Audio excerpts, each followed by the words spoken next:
একটি বিষয়ে আমি উপলব্ধি করেছি এবং আমি অভিভূত হয়েছি।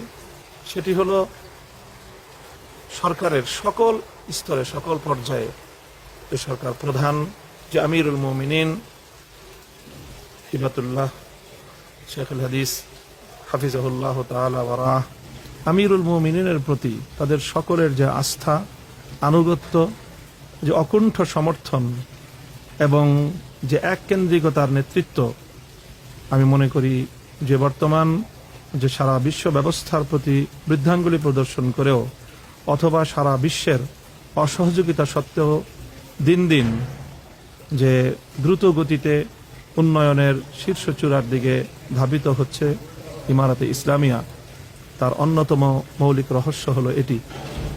আমিরুল মুমিনিন সম্পর্কে তাদের সকলের ধারণা, ভক্তি, আস্থা, বিশ্বাস অবিশ্বাস্য পর্যায়ের।